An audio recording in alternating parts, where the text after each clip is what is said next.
So this wasn't meant to be a video, actually. We weren't going to do this. But honestly, after just watching this, we got to do something. Yeah, this is an absolutely amazing series. Oh, yeah. And we just couldn't wait to talk about it, to be honest.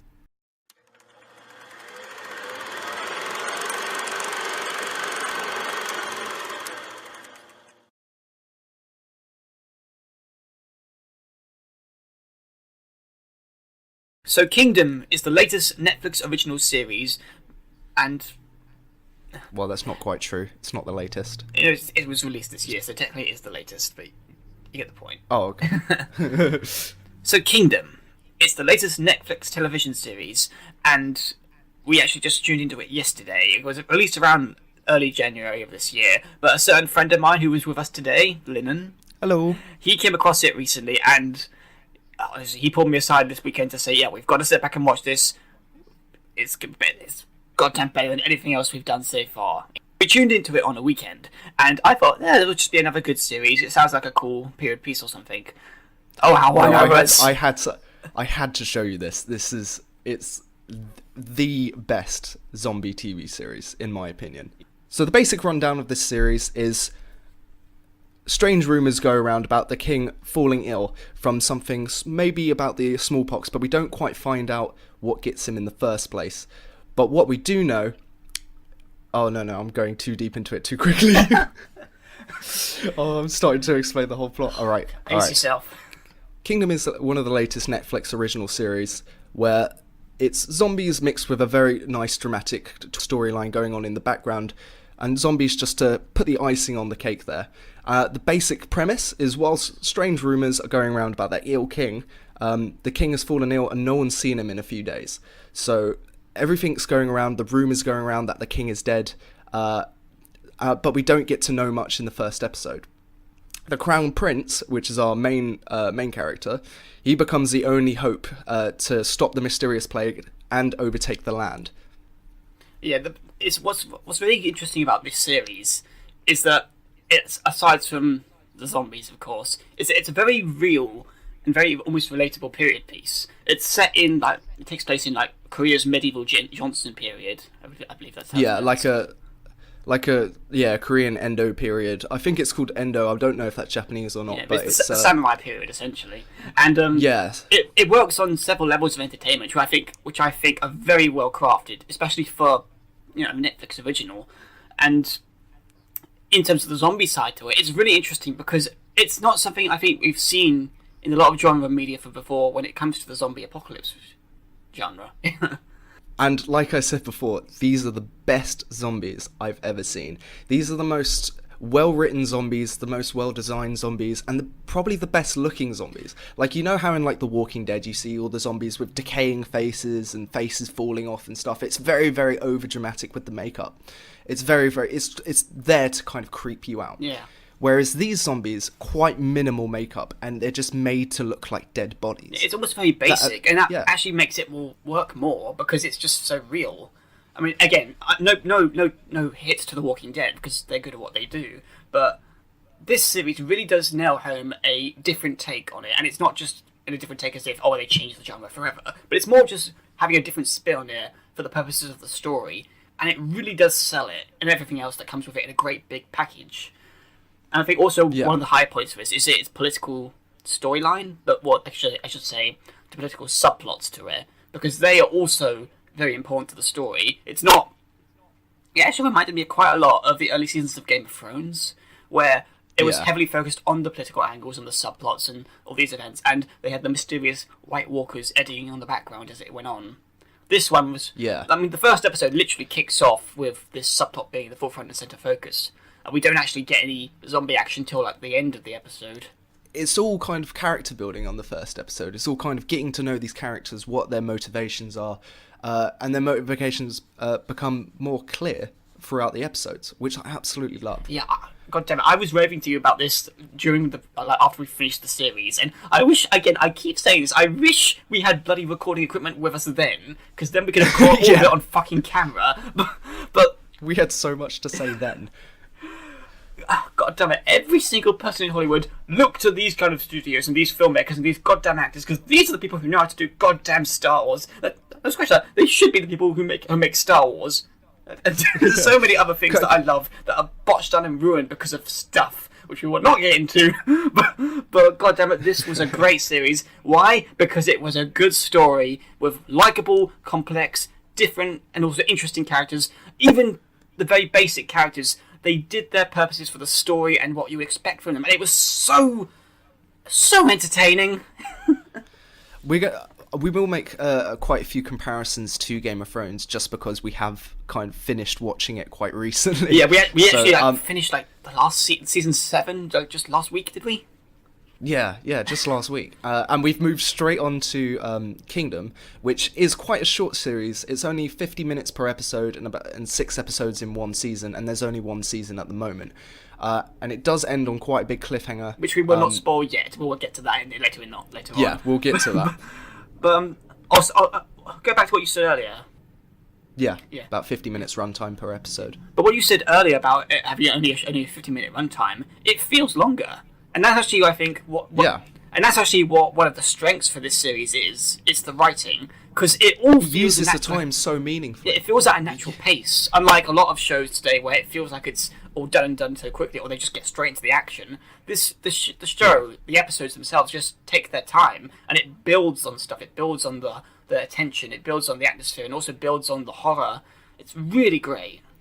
It really builds on the horror, especially in the first 3 episodes, where you get the kind of character building, and then you get the build-up of... You get to see how the plague starts spreading, how the zombie infection starts spreading, which was an absolutely great moment in... I can't pronounce the area, so pardon my language. I think it's Dugong. I think, yeah.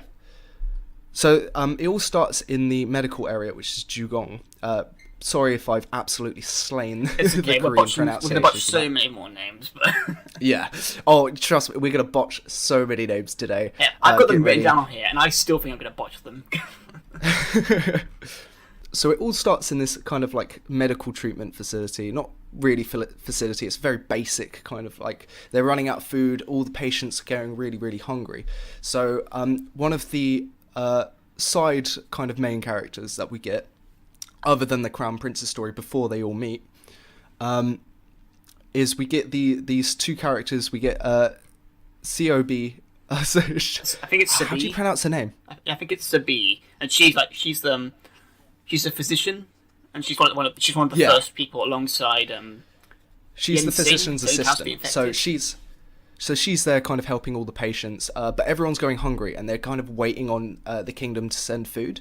But obviously, because the kingdom is pretty much under political disaster at the moment, with the king missing and whatnot, and one of the side clans taking over, which we'll get into a bit more later. But first the zombies. So they're waiting on this food, which will probably never arrive. So one of our other main characters goes ahead and I think he's called Chang. Yeah, I think it's Yang Shan. Yeah. So he just decides, okay, I'm gonna sort out some food for us. They're all waiting for the main physician, the kind of main head doctor, to turn up and help these patients. And he does finally arrive, but he arrives with a coffin. And inside that coffin, from the first episode, is one of the kids that got eaten by the Emperor, because the Emperor is actually a zombie. Yeah. But no one knows this. He's just gone missing. They said he's perfectly alive, but he is definitely not. He's complete opposite. He's very undead. So the first kid that gets bitten in the movie, the first victim we see, turns up again. And he's in this coffin being carried by Physician Lee. I think his name was Danny. Danny. I can't no, it was Danny. It was Danny with an I at the end. So they were all starving. So the Chang, one of the main guys, decides he's going to make some food to help out all the patients. All the patients. We see the next scene, all the patients are eating food, and we see there's meat, and they're all like, oh, I haven't had meat in so long, and the assistant physician goes up and confronts Chang because he's in the kitchen, he's made the food. And she's like, where did you get this meat from? And he's like, oh, I hunted a deer. And she's not convinced because there's not very many deer in the mountains, on these mountain ranges. So later she goes to, help serve and help kind of feed the patients. But she takes a good old scoop of the soup and realises there's a finger in it. And it turns out it was Danny's body. Dun, dun, dun. Yeah. But yeah, so something we learn about the infection here is it if a healthy person eats an infected body, then they themselves will become infected. So everyone eats the soup and they all start choking, keeling over, and they all die, apart from the main two characters, Chang and the physician's assistant, because they don't eat the soup. They kind of wait till last, but before they could even get a bite, everyone's kind of keeled over. And this series has absolutely no prejudice. It kills off kids very quickly. Yeah, it definitely it's that next step compared to a lot of other safe or worldwide broadcasts where they try to minimise anything that will make audiences squeamish. No, this show is fucking brutal, but it's not brutal to the point of being like overcompensating or trying to be. It doesn't show like a ridiculous amount of blood. It's just kind of merciless. Yeah. In the way it kills people. Yeah, and it works. It works fittingly so well for the tone of the series. And going back to what you said about that whole scene being explained. Not only is it a great way to start off the story, where we're in the midst of how the outbreak began, because again, a lot of generic zombie stories always start off a few months into the outbreak. Sometimes they might show it from a distance, but no, 28 weeks later. Yeah, we see what happens and how it happened. And I think one of the other most amazing things about this is it's also one of the main characters, or one of the main recurring characters, who had a hand in unintentionally causing this virus. It was literally his fault that the plague has outbroken. Like what could have happened is they could have buried Danny if they didn't turn out to eat him. They could have buried him, and then he probably could have like burst out the coffin anyway, because at night time. Oh, just to take a few steps back. When everyone has keeled over, they stay dead until the sun goes down. So the character's trying to figure out what's going on, and when the sun goes down, they arise. We don't get to see too much of the zombies in the first episode. We get to see a very, very nice scene of them eating one of the physician's assistants. Not the main one, but one of them. Where she's standing and she's just surrounded, absolutely surrounded in the undead, just being munched on. You want to talk about memorable imagery in our zombie movie? That shot is currently the thumbnail for every single Netflix channel when you go on it. And guarantee you that will probably be a thumbnail for a DVD cover one day if they ever get to that. Absolutely, it's one of the perfect ones. It just kind of shows how brutal it is. They don't take prisoners. They don't give mercy. They're just going to eat your face off, and I appreciate that. As long as it's not my face. Let me tell you, this is the one zombie apocalypse I would not like to be in. You know when you always think about like a zombie apocalypse and you're always like, oh yeah, I could survive one. I wish a zombie apocalypse would happen. I don't want to go to work today. That kind of thing. But like Walking Dead, easy peasy, you could survive that. They're just so slow. The zombies are almost no threat. Whereas in this, they genuinely feel like an absolute terrifying threat because they are so fast and they're absolutely brutal. And the thing you mentioned after we finished watching it, what was that thing you highlighted that you really loved about these zombies compared to modern zombies? Like Instinct, was it? Yeah. So these zombies, they feel like they seem like they have actual animal instincts, which is so new. So like the virus is almost as if it's like something that gives them like a new brain, a new kind of function, and there's so many things we learn about them, which makes them feel more like animals than they do zombies, which I think is great because it makes them far more ravenous, far more ferocious, and far more terrifying. It also helps because throughout the series, they never call them zombies. They refer to them as demons or the undead monsters. And again, coupled with that trait that we... To be fair, they didn't know what zombies were because in that time period there were no zombie films. Yeah. So that's a good touch. But So they don't call them zombies, they call them like monsters. Because they are. They're terrifying, and that's the only thing they can fathom to call them, is monsters. That's the closest thing we can get to monsters. So talking about the characters then, who would you say is the best? What characters stood out to you the most? See, with the characters, there's so many that I love, because they all have they feel so human compared to so many characters. Like, compared to characters in other shows where they just make them the best character, like the hero is untouchable, there's nothing wrong with them, and they're perfect. No, in this, everyone has their own flaws, and they build and develop on that.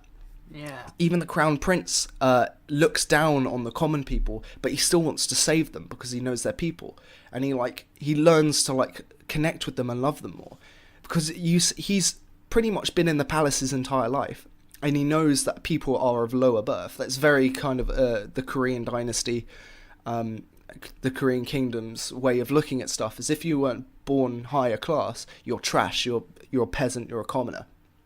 And he sees people that way as well, although he treats people with more kindness than most of the higher ups. Oh yeah. But I gotta say, the Crown Prince is one of my favourite characters, because even though he's like the main hero and stuff, so of course everyone's gonna love him, I love him for different reasons. I love him because not only is he like a really genuinely good person, but he's also got background to him where you see his moments of darkness. You see his moments where he calls people peasants and commoners, and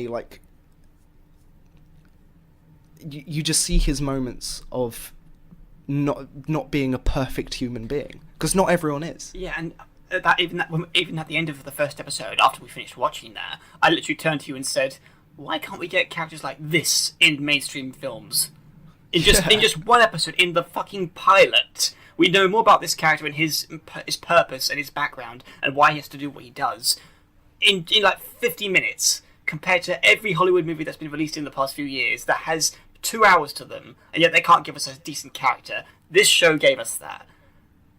And the other characters too. I mean, my favourite standout is, of course, his the Crown Prince's personal guard, Mu Ying. I believe that's his name. And he's sort of a mix of being comic relief and also not a badass, because he has some cool scenes, but he's not the full front badass. That's more of Yang Shin's role, because he's you can tell he's been trained for the purpose of protecting the prince. Yeah. But he's not just a badass from the get-go. He's a soldier. Yeah, but he's also got character, because he's clearly been with the prince for a long time, maybe all of the prince's life, and it really does show in through their kinship and their relationship and how they react and bounce off one another throughout the first few episodes. And it more so just really brings this level of humanity to them, because you'd think, oh, this is going to be... They could easily have just made the prince a good guy all around, and they could have just made his sidekick the comic relief full front. But these characters clearly have moments where they're teasing each other, where they're discussing the future and the fate of family. My absolutely favourite moment between those two is when they were sitting around the campfire, and the Crown Prince is sitting there, and he jokes about the bodyguard says something. I can't quite remember what, but he says something. Do you remember what he says? I can't, but I know it ends with the saying. Which do you want to say? So the Crown Prince turns around and says, "I will annihilate your entire family," which is a very, very dark thing. I won't just kill you; I'll annihilate your entire bloodline. Yeah, and this is set up earlier in the episode, and it's in a jest. It shows by other people that they follow through with it when people displease them, and so when the prince says it feels genuine. It's a very big, it's a very kind of normal punishment for anyone that does is treasonous or anything in kind of the Korean dynasty. They not only will they kill you, but they will kill off your entire family. You're a bad egg, so your entire family's got to go, mate. It's horrendously brutal, and it's such a brutal thing to say to someone, even in a jest. And you kind of get a sense of a different culture's sense of humour. Surely everyone can take a joke, But telling someone a joke and then telling someone you're going to annihilate their entire family is something different. But they have a good laugh about it. Like he says, I'm going to annihilate your entire family. And the bodyguard goes, oh no. And then he goes, I said it in a jest. And it's like, oh. And then they start laughing about it. And he makes more jokes like that. Later down, while they're walking down the road, while they're on horseback travelling down the road. I really think those two sold off being the perfect duo. And again, for now we only know they've just confirmed season 2. But if they're going to continue on with this for a few more years, which I really hope they do, they need to. These two, they've got to stick around through and through. They cannot fucking separate them. They're just so absolutely amazing. But we'll get to that, where there could be a separate, like a very good premise that we'll say at the end, what we think will happen for season 2. Maybe, yeah, we'll get to that. But so I guess moving off from the main characters. Sorry, do you want to talk quickly about the other two? So the physician and Ying Sin, because they're prominent to the story early on and midway through, and they really do. They have their own subplots, really, which is again. Yeah. Another thing I iterated in a previous video with Harry, it's important to make sure characters in the story, if they're going to be very prominent, they have their own arcs, and they're not just there for, oh, we're here to support the main characters and we do nothing else in the meantime. No, these characters do stuff, and not only that, but they do stuff that's integral to the plot, especially when it comes to the physician's role. Yeah. I mean, the physician is I think closest to an all-round good person in the series, because it's her job to help people. Like, she's been around. She already has that kind of background built for her. She's been around, sick people and dying people all her life, and she's there to, help and soothe their pain and just be there to fix them, fix the sick. That's her job. Whereas the other guy that was there as a patient, the one that fed the dead body and started the main spread of infection in the first place, isn't started off as a good character. Yeah. He's by no means is he a good person during the first episode. You always think he's being set up to be the douchebag or the guy who's going to be killed first. Yeah, you think he's going to be killed first because he's a bit of a bully at the beginning. Like he's like joking about the physician, saying like, "Why do we have no food? Like you're starving us. What are you doing?" and stuff like that. He's just bringing the mood down. And then when we see him in the next episode, we see him taking action, and it's almost a surprise, really, to think that this guy who you seemed like he'd be such a lazy guy, and he's all of a sudden he's the one taking action compared to everyone else. Yeah. So with the episode, obviously after the first one, we get to see a little bit more of the zombies, especially prominently in episode 3, which is by far in the series my favourite episode. Yeah, God damn it, you hyped me up for this one, and I was expecting something. I did not expect fucking this. In a good way, of course. Oh yeah, in an amazing way. I can't really iterate anymore. It's just it's a great episode. And that's it. So with the episode 2, all the disaster has happened at the medical place, and let's try not go through the plot too much. Let's just try and get through some of the basics so we can get close to this video soon. All right. Cool. So by episode 3, all the bodies are in the main town. And in my opinion, one of the best kind of ways they've shown that like these zombies are a genuine threat is in episode 3 when the outbreak hits one of the main towns. Like, there is nothing cooler than seeing how like a zombie infection starts. In my opinion, it's just, there's something about it which is just so cool, and this does it in an amazing way. They put all the bodies inside the main place, and they're inspecting them to find out what had happened at this medical place. And then obviously when the sun goes down, the bodies start to rise. So they did it in quite a comedic way as well, showing the first one where the two kind of coward guys at the back are like are kind of sitting there just wondering what's happened, and then one of the soldiers is like, "Oh, it moved." He sees one of the bodies twitch, and then the guy, he says, "The body moved," to the the main two lords of the town, and they go, go check. And he goes over and checks, and obviously he gets munched on. And that's when it all starts. And everything happens so quick, but it lasts, like, you can see how fast the infection spreads, because this is a merciless zombie infection. This is one of the most merciless ones I've ever seen. Fast zombies, not even 30 seconds if you get bit and you turn into a zombie. Incredible. It's very quick and fast paced. Get to the action, get to the important bits. So yeah, just get bitten, you're a zombie, bam, next scene. With this show, it's brutal in taking its time to show the transformation. Even though the transformation isn't a slow burn either, it's almost quick, but it doesn't feel like it's snap, you're a zombie. Yeah. They get bitten, they kind of die, and then they rise again. All within round about 30 to 40 seconds, from what I could tell. So this town goes under so quick, because no one obviously knows how to deal with this. The zombies start biting people turn faster than people can react.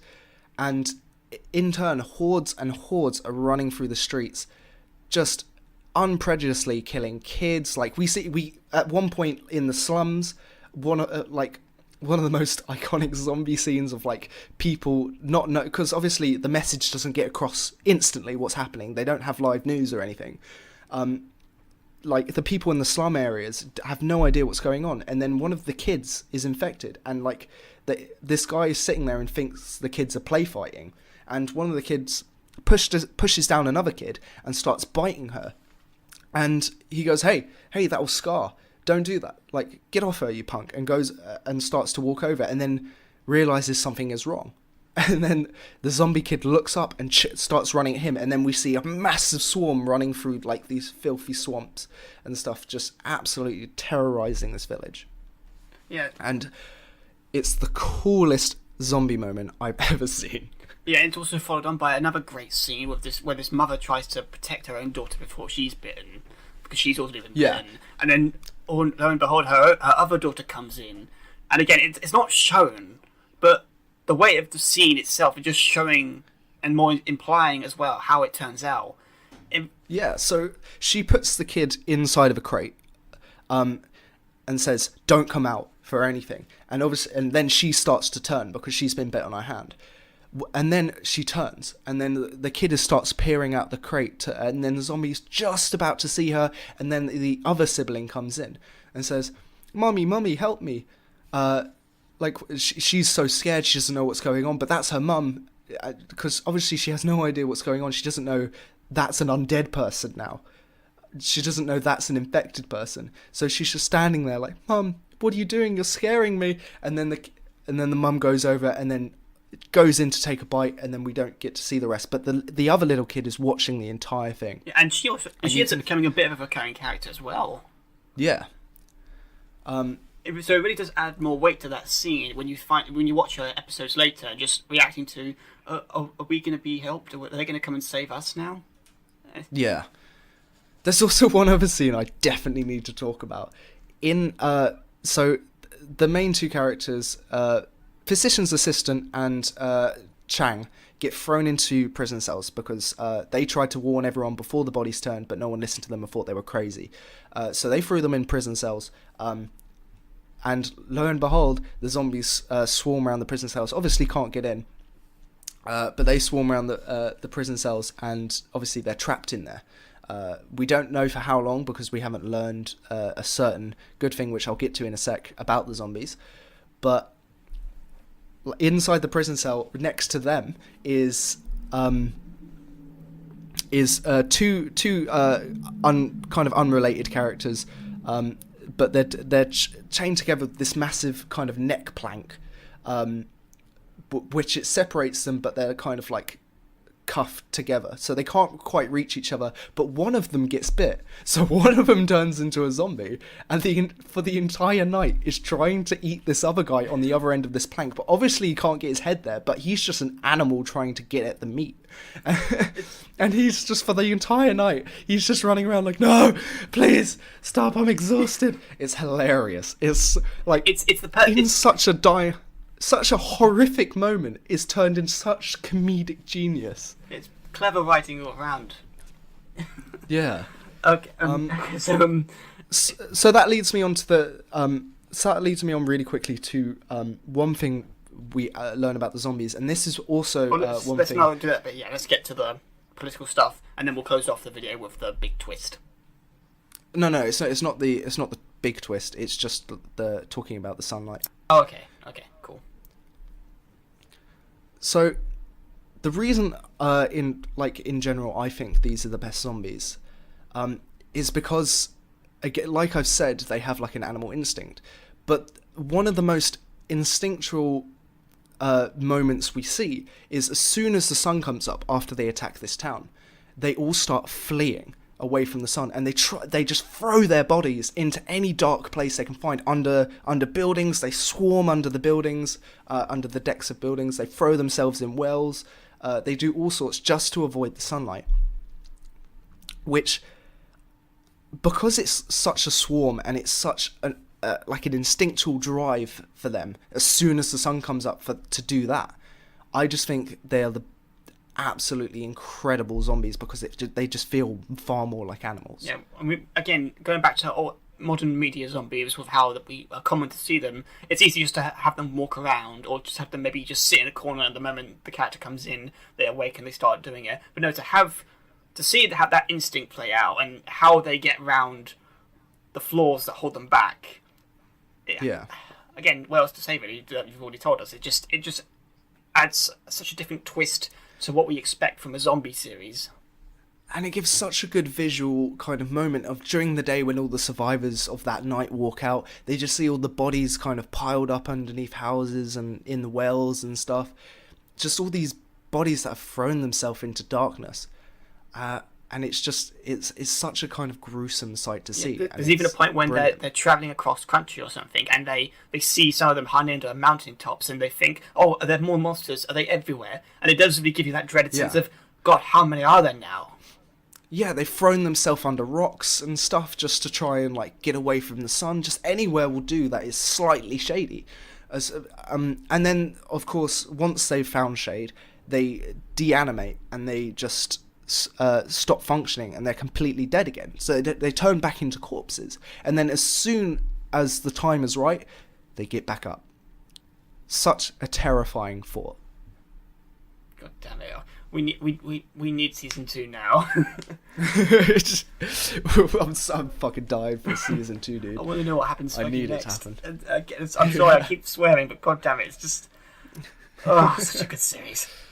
It needs to happen. Yeah, and so I guess near the closing off point now for this. So they have a subplot, the political subplot. We of course find out eventually that both this and the zombie apocalypse are tied together. And I won't give away too much, but in short, it's connected to the king. And honestly, it's, again, not only is it a perfectly structured story that weaves in together and makes sense, and it kind of sets up. It's sort of set up in the first episode too, so it doesn't come out of nowhere, or it's not a big secret that you keep wondering. It's all laid in the groundwork, and it just feels so interconnected as well.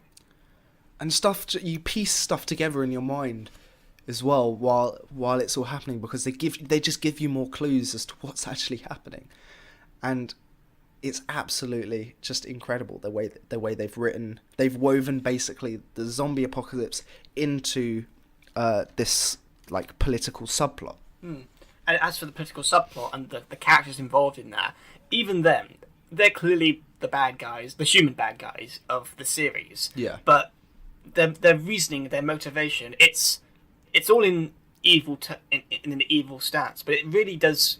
You really can understand it. It's a necessary evil to them, but it's clearly you guys need to be stopped. But god damn it, I can understand where you're coming from, especially from the time period you're in, and the Queen Mother too. And god damn, I'm equally curious to find out how this political plot is going to pay off in the next season, along with just the zombie stuff, because it's not rare, but it's a good thing when you can come away from a TV series saying, I want to know what happens next with every subplot. There wasn't one that I just felt lacked, or one that just didn't need to be there. Everything felt integral to the main story. Yeah, there was no Dawn moments. There was no Dawn kind of subplots in this series. 6 kind of short and sweet episodes, all perfectly woven together. Just such a good plot line that it makes you so invested in all the characters. So yes, going near the end now. So talking about the twist. So do you want to? The two massive twists that happen. Should we just talk about one? You know what? We'll leave one twist to the imagination for the actual viewer, just so you know it involves the Queen. But that's it. Well, that's all we'll say. But you have the honours. You tell us the twist. So this twist is about the zombies rather than the characters. Right at the final episode, they've made fortifications to the 2 bridges which connects the healthy region to the infected region. There's 2 kind of different sections. One is focused on more because all the main characters are there rather than the other place. But it's all focused on, they're all kind of waiting for these zombies to burst out the hedges. They've got a plan. They've got the zombies can't swim, so they've pushed kind of like floating platforms out to the side with people with bows and arrows and guns ready to shoot from the sides, a massive wall in the middle, and then they find out the zombies don't like fire, they don't like heat, so they put all the kind of flaming pyres down at the front so they can also see better at night as well. It's all a very, very good, well thought out plan. But they're waiting, and the zombies never come. So they're like, okay, we survived the night. Let's prepare for the next night. So they all start unpacking and start like getting ready to move in back into the safety of their region because they think there's no threat anymore. But there is. We see the 2 other characters in some 2 other lovely characters in a different region. They're experiencing the same thing, and it's the female physician, and she turns around and sees all the zombies there in the daytime. And she's like, "What? They're out during the day. How is this possible?" And then she figures out it wasn't the sun, it was the temperature they were avoiding. That's why they were trying to find shade, because they don't want their bodies to decompose faster. So in order to preserve their longer life and spread the disease quicker, obviously they can't have bodies just dropping left, right and centre and stop functioning altogether. So they throw themselves under shade to avoid the heat, not the sun. So it's a very wintry kind of day, the clouds are over and there's not much heat coming. So as soon as they start walking in, they all turn around, they start hearing massive rumbling. Think of Jurassic Park kind of T-Rex steps and the water bobbing up and down. That kind of happens, but at a much higher scale. You look at the river to the left and right of them, and it starts shaking with how many zombies are coming. But of course, just before they get there, it cuts, and that's the end of season 1. Damn it. So yeah. Such a good build-up to make me look forward to the second season. And also, you'd think that would be frustrating, that they build up this battle and it never happens. But it just, after everything else, it just works. It feels like, yeah, you can have this one thing, because you've promised us, you've delivered us a great show so far. I'm going to come back for the next season, and I'm going to see that fucking battle. Yeah. It's just amazing kind of twist that we learn about the zombies, where it's quite incredible that they make us think one thing throughout the entire series and then just change our thoughts completely right at the last second. Incredible writing, incredible cast, everything about this series I absolutely love, and I'm hoping they carry it out truly in season 2. And what else can I say, mate? Really, it's just overall an amazing series. And again, I kind of say that I'll probably say that a lot with subsequent reviews that I do on television shows, but I think this is definitely up there in the high ranks for 2019 for me. This is a series that really just reinvigorated my hope for entertainment media, because again, as I've implied a lot throughout this video, it's just a lot of the mainstream stuff that we know, and especially a lot of stuff that we grew up with, like Star Wars, Doctor Who, and certain others, which again, not going to get into too much, but yeah, they have great potential with what they're given with, and they just don't deliver, or they're handled in such a way it just feels like, yeah, this was not worth it, and you're just clearly just doing this for the money, or all the other stuff that comes with what makes this bad. But with Kingdom, nearly said Kingsman for a second. With Kingdom, it clearly feels like there was passion behind this, and it wasn't the kind of passion that you just felt like, yeah, they're doing this because they want to get to be famous or they just want to get this personal project. This felt like a show that just hit all the right marks, and not only that, it just felt like something that was just so enjoyable.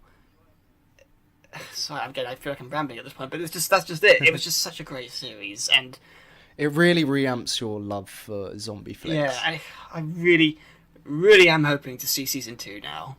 So because we do know they've started filming like late February or something, or early January. So it's we found out about. I think it was about late February they started filming. Yeah, so we could expect maybe it to be out by end of this year, hopefully. Yeah. That's down on the list to sit down and watch. Oh, eventually we're going to get there. So yeah, that sums up our review for Kingdom, and what else to say really? Just go out there, it's on Netflix, check the show out. It'll be worth your time. Highly recommended. Yeah. So thank you for joining me today, Liln. No problem. Thank you for having me. Likewise, it's always great to have you. And of course, thank you to everyone for watching, and we'll see you in the next video. Goodbye. Ciao.